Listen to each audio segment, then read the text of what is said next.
D'ailleurs, je viens de remarquer que j'avais beaucoup de livres PKJ dans cette sélection de livres à offrir. Bref, PKJ, c'est la maison que j'ai le plus, je pense, après Michel Lafon. Ouais. Bref, ici on va sur...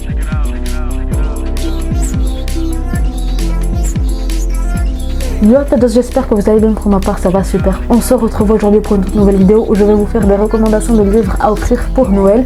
Et je peux vous dire les amis qu'il y en a à peu près de tous les genres. Commençons sans plus tarder avec la première section qui est la section dystopie. Et la première recommandation que j'ai à vous faire, c'est Le meilleur des mondes par Aldous Huxley des éditions PKJ. Ici nous sommes dans un monde futuriste où l'État mondial s'est donné comme objectif que le bonheur devienne universel. Quel est le moyen de l'État pour que le bonheur devienne universel? Comment l'État est organisé dans ce monde futuriste? Il faudra lire l'histoire pour ça. Donc je recommande ce livre aux personnes de votre entourage qui sont rêveuses et qui imaginent le monde sous un autre jour, parce que vraiment cette dystopie est assez glaçante d'une certaine manière. Bref, prochaine dystopie, et c'est Les Sangs de Cassel Morgan pour des éditions PKJ également. Ici nous sommes dans un autre monde futuriste où cette fois-ci la Terre est devenue inhabitable et les derniers hommes ont dû s'exiler dans l'espace. Et au bout d'un certain moment, ils ont envoyé 100 mineurs criminels pour voir si la Terre est redevenue habitable. Que vont devenir ces 100 mineurs? Vont-ils réussir leur mission? Il faudra lire l'histoire pour ça.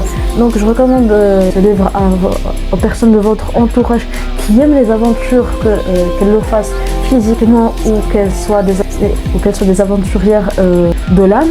Donc vraiment je recommande Les Sangs pour les personnes aventurières. Bref, passons à la dernière recommandation en dystopie que j'ai à vous faire, et c'est également publié aux éditions PKJ. C'est La dernière histoire d'amour extincta par Victor Dixon, publié aux éditions PKJ comme je l'ai dit. Donc ici on est dans un monde futuriste où cette fois-ci la Terre est devenue presque inhabitable, puisqu'en effet la pollution a tué Terra, qui est en sorte le nouveau culte de ce monde futuriste, et les derniers hommes tentent de faire revivre Terra, la Terre, mais c'est malheureusement impossible. Pourquoi? Il faudra lire l'histoire pour ça. Donc je recommande ce livre, cette dystopie, pour les personnes qui sont des combattants contre la pollution que subit la Terre, pour les écologistes. Donc pour les écologistes c'est parfait. Bref, passons maintenant à la prochaine section qui est un peu aventure, mystère, énigme. Et le premier livre, ou plutôt manga, que j'ai à vous recommander, c'est Black Torch de Tsuyoshi Takaki des éditions Kyun Shonen. Donc ici on va suivre Jiro qui va devenir l'hôte de Rago, qui est un Mononoke, et à ce moment-là Jiro va découvrir tout un nouveau monde de ninjas et d'esprits maléfiques. Comment Jiro va-t-il s'adapter? Il faudra lire l'histoire pour ça. Donc ce livre c'est pour les personnes aventurières. Mais ce livre c'est plutôt d'un côté fantastique aussi, parce qu'on a les Mononoke qui sont là. Donc c'est pour les personnes qui aiment le fantastique et qui sont aventurières et qui aiment les livres épiques avec beaucoup de combats, d'action, etc. Donc ce manga est fait pour elles. Donc prochain livre, et c'est un livre de nature historique, un livre historique, c'est Le dernier rêve de Cléopâtre par Christian Jacques, des éditions Pocket. Donc ici on va suivre Cléopâtre qui va être exilée par son jeune frère qui est pharaon. Et comment Cléopâtre va-t-elle réussir à reprendre son trône? Il faudra lire l'histoire pour ça. Donc ce livre c'est pour les personnes qui aiment les faits réels, qui aiment l'historique. Donc dernier livre de cette section les amis, c'est Inheritance Games de Jennifer Lynn Barnes, les éditions PKJ. Donc ici on va suivre Avery Grams, lycéenne sans histoire, qui va hériter vraiment beaucoup de choses d'un milliardaire qu'elle ne connaît pas, mais pour toucher à cette fortune, à tout ce qu'elle a hérité, il faudra qu'elle vive un an dans le manoir Hawthorne où vivent les 4 petits-fils de ce fameux milliardaire inconnu. Avery va-t-elle réussir à vivre un an sous le toit des Hawthorne? Il faudra lire l'histoire pour ça. Donc ce livre est rempli d'énigmes. Vraiment je me suis cassé la tête pour découvrir les énigmes, mais vraiment je n'ai pas réussi personnellement. Mais vraiment les amis, si vous avez quelqu'un qui aime les énigmes, qui aime les mystères, et en même temps un peu ce jeu d'action de viens je te cherche avec la réponse, avec la clé de l'histoire, vraiment j'ai adoré ça. Et je recommande vraiment pour les personnes qui aiment les mystères, actions, etc. Bref, passons maintenant à la prochaine section qui est la section réécriture. Et le premier livre que je vais vous recommander, c'est Le Pays des Contes par Chris Colfer, publié d'édition Michel Lafon-Poche. Donc ici on va suivre Alex et Connor qui sont jumeaux et qui vont tomber par hasard et malencontreusement dans le pays des contes, un pays où tous les contes sont là, mais il y a un petit plus. Bref, comment les jumeaux vont-ils rentrer chez eux? Il faudra lire l'histoire pour ça.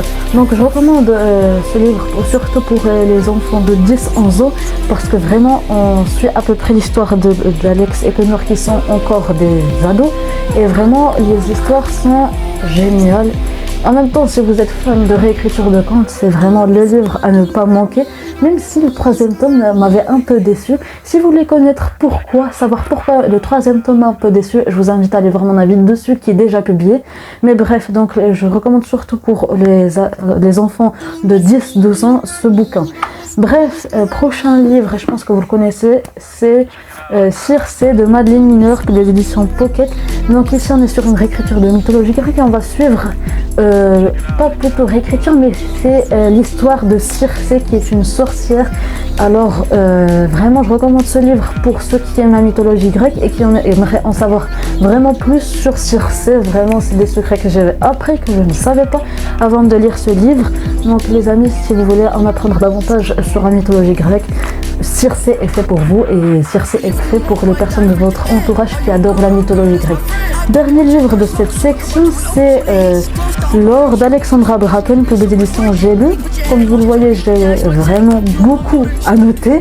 Bref, ici on va suivre Laure qui a coupé tous ses liens avec le passé qu'elle avait, avec son passé, mais un jour, quand elle revient chez elle, elle va faire la connaissance d'Athéna, elle va la découvrir sur son perron ensanglanté, qu'est-ce qui s'est passé, comment Laure va-t-elle gérer ça, il faudra lire l'histoire pour ça. Donc ça c'est de la mythologie grecque, avec l'action, c'est d'urban fantasy, c'est dans notre monde, la mythologie grecque de l'action, vraiment j'ai adoré ce livre. Si quelqu'un de votre entourage adore la mythologie grecque et l'action ou encore l'urban fantasy et l'action, vraiment ce livre est fait pour cette personne. Donc j'ai adoré et je vous le recommande à 10 000%. Bref, prochaine section et c'est la section romance. Et le premier livre que je vais vous recommander, vraiment c'est un livre populaire, c'est Verity de Colleen Hoover, les éditions Hugo dans leur collection New Romance. Et c'est une romance à suspense. Donc ici on va suivre Owen, qui est une autrice qui ne rencontre pas beaucoup de succès et qui va devenir la ghostwriter de Verity, qui elle est une autrice vraiment à succès. Et pendant ses recherches, elle va tomber sur l'autobiographie de Verity. Que cache cette autobiographie? Il faudra lire l'histoire pour ça. Donc ici, on est dans une romance vraiment qui fait peur, ça va donner des frissons, vraiment les amis. Si quelqu'un de votre entourage aime avoir peur, cette romance, vraiment, elle est horrifique. Bref, prochaine romance et qui est cette fois-ci à prendre avec des pincettes parce qu'en effet, Adopted Love de Gaia Alexia de l'édition Hugo dans leur collection New Romance parle de sujets assez difficiles. Donc les amis, si quelqu'un de votre famille est assez sensible, je vous conseille de ne pas lui mettre ce livre dans les mains. En même temps, faites attention les amis à qui vous mettez ce livre entre les mains parce que vraiment ça parle de sujets difficiles. On va suivre Théa Gant qui depuis son plus jeune âge erre de famille d'accueil en famille d'accueil et la justice le rattrape à l'aube de ses 18 ans et lui impose une dernière chance, une dernière famille d'accueil avant de l'envoyer à la prison. Donc Théa Gant va rencontrer dans cette famille d'accueil Elena et qui va lui donner du fil à retordre. Donc Théa Gant va-t-il réussir son année? Va-t-il prendre sa dernière chance entre les deux mains? Il faudra lire l'histoire pour ça. Donc les amis, comme je vous l'ai dit au début, prenez ce livre avec vous. Ne le donnez pas à tout le monde, ça traite de sujets vraiment difficiles. Il n'y a pas de trigger warning, mais je vous préviens les amis, ça traite de sujets assez difficiles pour certaines personnes. Donc faites attention. Bref, dernier livre dans les livres romance, et c'est Les 7 maris d'Evelyn Hugo par Taylor Jenkins Reid. Ici, publié aux éditions Simon & Schuster. Donc c'est un livre que je recommande surtout pour les personnes qui tentent d'apprendre l'anglais, qui apprennent l'anglais, parce que vraiment là je l'ai lu en anglais et j'ai lu comme première lecture de cette marée d'Evelyn Hugo et j'ai trouvé que l'anglais était vraiment facile. Je comprenais on va dire 90% du bouquin. Vraiment c'était facile comme pas possible. Donc pour le résumé, ici on va suivre Evelyn Hugo dans sa vie, on va suivre la vie d'Evelyn Hugo et surtout ce qui nous intéresse le plus, c'est 7 maris. Donc qui sont ces 7 maris? Il faudra lire l'histoire pour ça. Donc je recommande ce livre si quelqu'un de votre entourage essaie de lire en anglais, essaie d'apprendre l'anglais, parce que vraiment ce livre a un vocabulaire hyper facile, hyper simple, hyper compréhensible et vraiment moi aussi je suis en train d'apprendre l'anglais et j'ai trouvé ça vraiment accessible. Vraiment c'était simple, les expressions bien utilisées, vraiment simple à comprendre et tout. Bref, pour les personnes qui apprennent l'anglais et en même temps, vraiment c'était addictif. Moi je sentais qu'il y avait quelque chose, j'avais vraiment l'impression qu'Evelyn Hugo elle était vraiment vivante, elle avait existé et vraiment c'est cette magie de l'autrice, de la plume de l'autrice que j'ai vraiment adoré. Donc l'anglais qui est accessible plus la plume de l'autrice, vraiment j'ai adoré. J'ai pas adoré le livre, mais c'était accessible et j'adorais la plume de l'autrice. Bref, dernière section de cette vidéo et c'est la section émotion. Vraiment ça, c'est poignant, ces livres sont poignants, m'ont pris à revers, m'ont fait sentir des émotions à 1000 à l'heure. Et le premier livre que je vais vous présenter, je vous ai déjà donné mon avis dessus sur la chaîne, et c'est Nos étoiles contraires de John Green pour les éditions PKJ. D'ailleurs, je viens de remarquer que j'avais beaucoup de livres PKJ dans cette sélection de livres à offrir. Bref, PKJ, c'est la maison que j'ai le plus, je pense, après Michel Lafon. Oui. Bref, ici on va suivre Hazel Grace Lancaster qui est atteinte du cancer de la thyroïde et lors d'un regroupement hebdomadaire avec un groupe qu'elle a été contrainte de rejoindre, elle va faire la connaissance d'Augustus Waders dont elle va tomber follement amoureuse. Comment va se dérouler leur amour cancéreux? Il faudra lire l'histoire pour ça.